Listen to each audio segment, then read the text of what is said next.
And we are back. There's been a lot of discussion recently about whether to change the dates in the Triple Crown series. The phrase Triple Crown itself was coined in 1930 by Daily Racing Form writer Charles Hatton. You see an image of Charles Hatton here. He's at Aqueduct smoking a cigar. This was literally like a Daily Racing Form writer. His prized possessions, a Royal typewriter, and a copy of Walter Vosberg's book.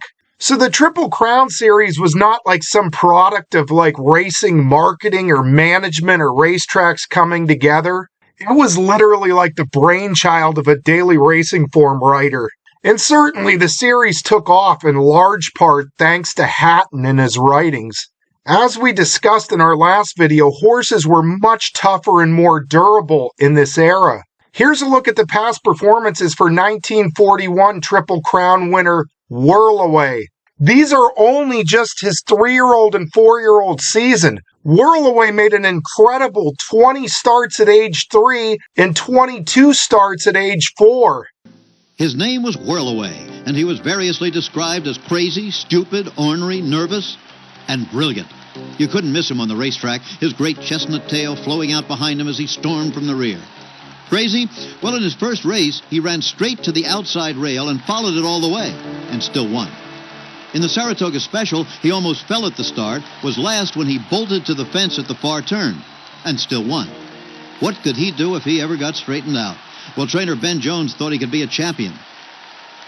And so did owners Warren and Lucille Wright of Calumet Farm. Jones worked with him all day, every day, in the winter and spring, and still he ran to the outside rail. So 4 days before the Derby, he went for his ace in the hole. He brought in Eddie Arcaro with the strongest yet softest hands in the business. He walked the track with Eddie early Derby day, not knowing that the rider, who had been out late the night before, hardly heard his instructions. And then the field of 11 was off before the first crowd of 100,000 in Derby history. Just before the race, Jones had the horse walk all around the track close to the rail, then paraded back and forth in front of the huge crowd to get him used to it. He came to the paddock long after the other horses. The trainer also had cut away Whirlaway's left blinker, letting him see the inside rail, but not the outside rail or the crowd. Arcaro let his colt lope along at the back of the pack. This race would be run in the stretch. And watch him now as he moves to the front. The others looked as if they were walking. At the finish, he had a new Derby record, one that would stand for 32 years until Secretariat came along. Some found the result unbelievable. Could he have been on some secret drug? The post-race test said no. Arcaro credits the victory to Jones. Ben Jones made him the winner. I got a lot of credit for it, and it really wasn't me. He took a knife and cut that blinker off him right in the paddock. And I said, have you ever done that before? He says, no, but I've seen it. I did it when I was around trotters. And I says, but this is a pretty funny place to be trying it, isn't it? He says, don't worry about it. It'll work. Well, it sure did work. Would the supposedly tighter turns of Pimlico send Whirlaway to the fence again? Well, trainer Jones walked him around the inside rail again and hoped for the best. And Arcaro virtually walked him out of the gate this time. That's how much confidence he had developed in the little colt while winning the Derby. Watch here as he drops back, completely out of contact with the rest of the field. Nothing could bother him here because even their dust couldn't reach him. He showed no signs of running to the outside. But then, this was an unpredictable animal. You never knew what he might do or when. Even the great Arcaro, a fearless man, found this a little frightening. He would scare you because you're running out of field. Now, where do you go with it? You didn't want to go out because you're always scared of the bull. We had him in the middle of that field running twice as fast as any other horse. Watch him now as he moves into the middle of that pack of horses, then bursts out like a champagne cork. This was one of racing's greatest sights. Mr. Longtail, moving, as Arcaro said, twice as fast as the rest of the horses, preparing to bury his opponents once again. He was like a great actor, playing with his audience, teasing them, then knocking them out of their seats. And so he did in the Preakness. Showing off in the stretch. King Cole was in second place, but no merry old soul was he, as Whirlaway straightened out his tail and headed for home, headed for history now, not the outside rail.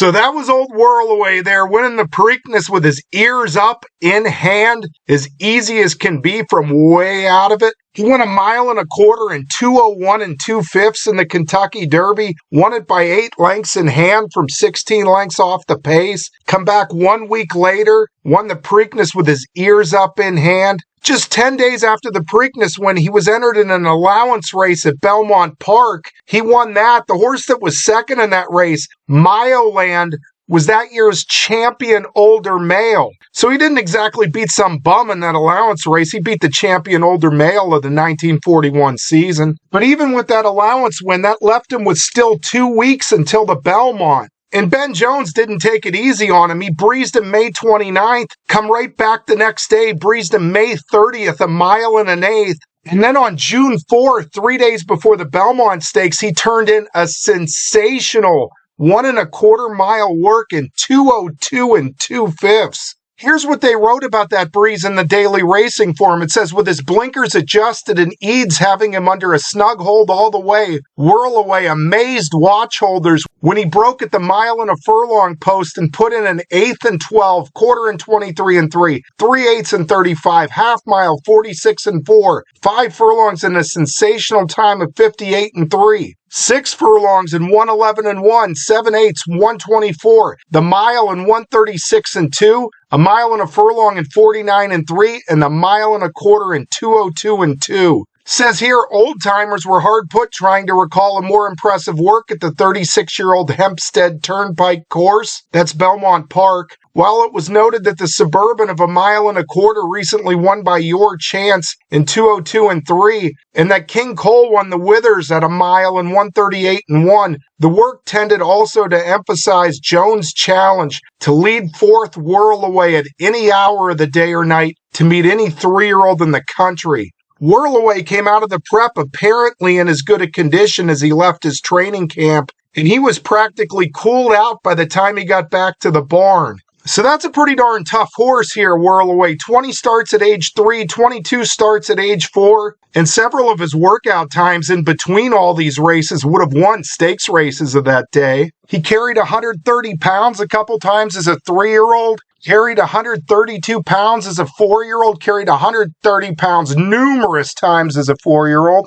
Look at some of the weight he had to give away in the Arlington Handicap. He carried 130. The horse that beat him and won the race carried 103. He had to give 27 pounds going 1.25 miles on a sloppy track. This was a tough horse. Here's your 1943 Triple Crown winner, Count Fleet. As a 2-year-old, he won the Champagne going 134 and 4 for a mile. Good time for a 2-year-old. As a 2-year-old, Count Fleet actually went 6 furlongs in 1:08 and 1/5 in a morning workout. You see, of course, he won the final 10 starts of his career. And note that that year's Kentucky Derby was run on May 1st. Here is what Count Fleet's past performances looked like going into that Derby. And you see, he had 2 different workouts on April 28th. On April 28th, they breezed him 4 furlongs in 47 and 1 early in the morning. And they were going to breeze him again on April 29th, but the weather started to get bad. So they actually brought him back out to work 1.25 miles later on that morning. So Count Fleet put in 2 separate breezes on April 28th.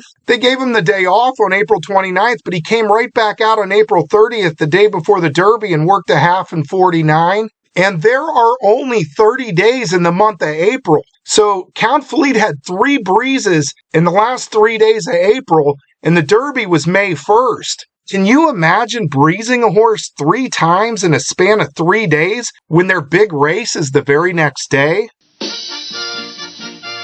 2 years later came Count Fleet. His owner couldn't sell him as a yearling, but stable boy Sam Ransom said keep him. When he wants to run, he could just about fly.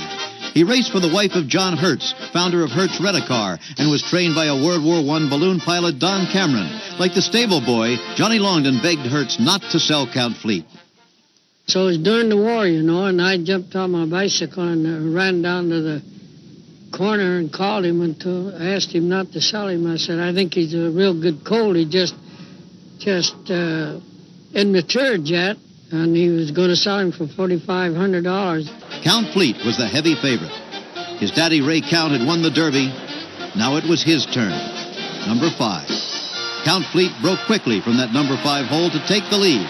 He had suffered a bad cut on his left rear hoop in the Wood Memorial. Serious enough that jockey Longdon had ridden to Kentucky with him, holding ice on the wound. But now all was well, although there had been some doubt all week.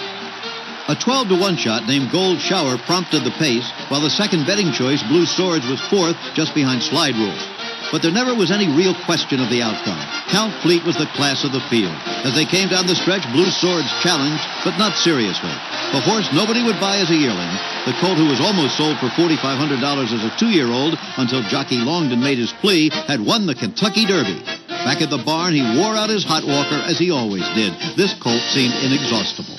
So Count Fleet was cut up in the Wood Memorial, had all them breezes before the Derby, won the Derby, and then there were rumors of him being sick. This is from May 3rd. It says here, Walter Kelly, trainer of Blue Swords, dismissed the report that Count Fleet was ill as a gross exaggeration. So Count Fleet won the Kentucky Derby May 1st, had a breeze May 5th, and a breeze May 7th, 35-1 one day before the race. And he went on to win the Preakness by 8 lengths, came back in the Withers, won the Withers by 5 lengths, and then capped off his career winning the Belmont Stakes by 25 lengths. But unfortunately, Count Fleet was injured in this race, came out of the Belmont with an injury, never ran again. It was all very simple.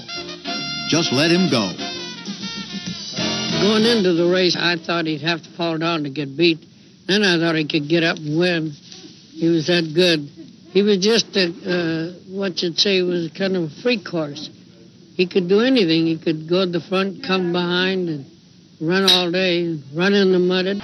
Count Fleet gave his supporters no anxious moments. After a half mile, he led by 8. After a mile, by 12. At the quarter, the lead was 20 lengths. Longdon just enjoyed the ride as the Count ran and ran until he won by 25 lengths. How far is 25 lengths? Well, it's this far. Might any horse ever win the Belmont by more than this? Remarkably, the answer is yes, but that would be getting ahead of our story. Count Fleet had won the Triple Crown. During the race, he had suffered a slight injury to his near or left front ankle. It didn't respond to treatment, and he was retired from further racing. At Stoner Creek Farm, he became an outstanding stallion. One son, Count Turf, won the Kentucky Derby. Another, Counterpoint, won the Belmont. He lived to the great age of 33. Then his front legs gave out. For 2 days, the champion tried to rise on those legs that once could just about fly. He couldn't do it. He's buried where he was foaled at Stoner Creek.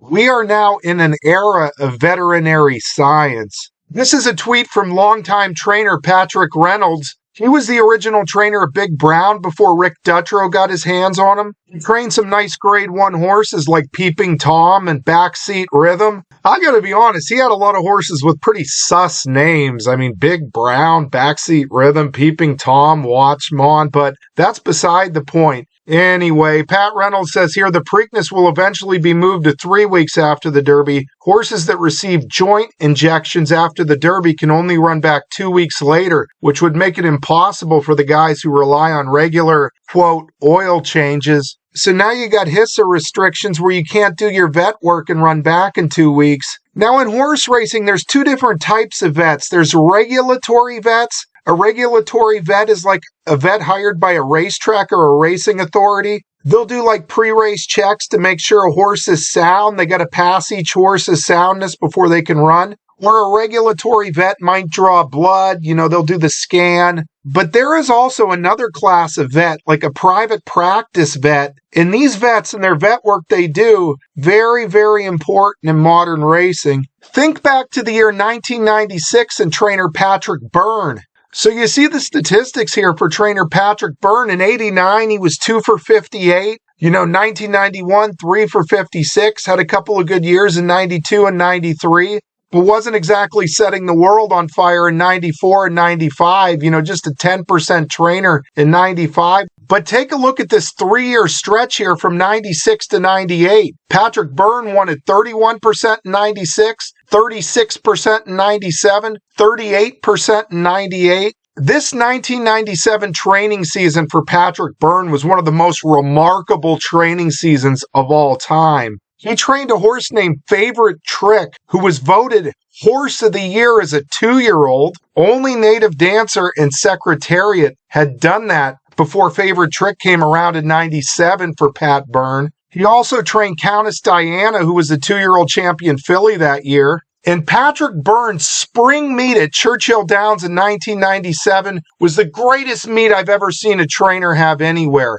Byrne started 17 horses at Churchill Downs spring meet, 14 winners, 3 second-place finishes. He kicked off the meet by winning the Derby Trial Stakes. His horse paid like $13.20 and won by 5 lengths. Then his second starter at the meet paid like $15 and won just as easy. Favorite Trick won on Derby Day, won the WHAS Stakes at like 7-1. First 8 starters that Byrne ran at that meet all won. He trained the winner of the Stephen Foster that meet, a horse named City by Night, won the Stephen Foster by 3.5 lengths completely in hand. Where the heck did that 115 buyer figure come from? So from Pat Byrne, 17 starters, 14 wins, 3 seconds. And if you watch those races, the 3 horses who got beat barely got beat and were probably best. I mean, he could have easily gone 17 for 17 at that meet. And from there, Pat Byrne goes to Saratoga. There's 6 major 2-year-old stake races on the dirt at Saratoga. Pat Byrne won 5 of them with 3 different horses. And of course, if any trainer gets like real hot like this, there's going to be speculation. And there certainly was speculation. And man, oh man, the sheet players, those Thoroughgraph players, the sheet players were all pointing at the arrival of this vet. There was a vet that arrived in Kentucky in 96. His name was Dr. Steve Allday. And these guys kind of like linked him as Pat Byrne's man in this period from 96 to 98. Byrne and Allday end up splitting, but look what happens the following year in 99. In the summer of 99, the Byrne-trained filly Nanny Rose, she was a good one. She got injected the day of a stakes race. And Pat Byrne was ultimately suspended for this. And to make matters worse, Pat Byrne kind of like lied to the press. It says after Nanny Rose was scratched Wednesday, Byrne said the horse was withdrawn because she had a fever. Early yesterday morning, he was still insisting that the filly had a fever, but a few minutes later changed his tune and said the horse was never sick. So you got this trainer, Pat Byrne, who is just killing it. And you got the sheet players trying to like credit the arrival of this vet, Doc Allday, for all this success. So this was a real bad look here for Byrne. You know, you got the vet coming to inject the horse on stakes day, and then he's lying to the press. And then this good filly here, Nanny Rose, never does anything again. I think she only runs like one more time and fades badly. So it was just like a sudden fall for Pat Byrne as a trainer, just a meteoric rise. And you could kind of point to this day as a turning point. Unrelated to this, his 2-year-old horse of the year, Favorite Trick, went to Bill Mott at age 3. Favorite Trick was just a nice horse for Mott, but he was certainly no native dancer or secretariat, good God. And Byrne's champion 2-year-old Countess Diana also went to Bill Mott. She was 0 for 6 in stakes races for Mott, got soundly beat time and time again in stakes races, never won anything more than an allowance race for Mott. Dr. Allday, meanwhile, went on to have a great veterinarian career. He was with Rick Dutrow, Bobby Frankel, Todd Pletcher. And Doc Allday developed this great product, Lubricin, for joint lubrication. But you always had like the Thoroughgraph sheet crowd that would just like take shots at Doc Allday. You see here it says Thoroughgraph's Jerry Brown wrote, "I gave Dreaming of Julia the best figure any horse has ever run. Not filly, not 3-year-old, let alone March 3-year-old, but thoroughbred racehorse. Allday can put that on his plaque in the Hall of Fame." And Jerry Brown said that after she won the stake race by 21 3/4 lengths and went faster than Orb did at the same distance on the same card. So you gotta say, like, the success that Dr. Allday had early in his career, certainly a great veterinarian. And it goes to kind of show you these horses run real nice when they got their joints nice and lubricated and the blood just right and this and that. You know, I don't know if Favorite Trick was as good as Native Dancer or Secretariat, but I would bet that his joints were probably better lubricated than Native Dancer or Secretariat. Heck, Secretariat got beat in the Wood Memorial with a tooth abscess. They didn't even find the tooth abscess till after the Wood Memorial. So you got these great advancements in medicine and sports science and veterinary care. And of course, there is no admirable and more respectable job than someone in my opinion, who takes care of animals and cares for animals. But these veterinarians, they're only human, and humans have flaws. We saw that in the Stephanie Beatty situation. You see here it says Stephanie Beatty testified that Brophy and other veterinarians informed her of which drugs the state's testing lab was not testing for.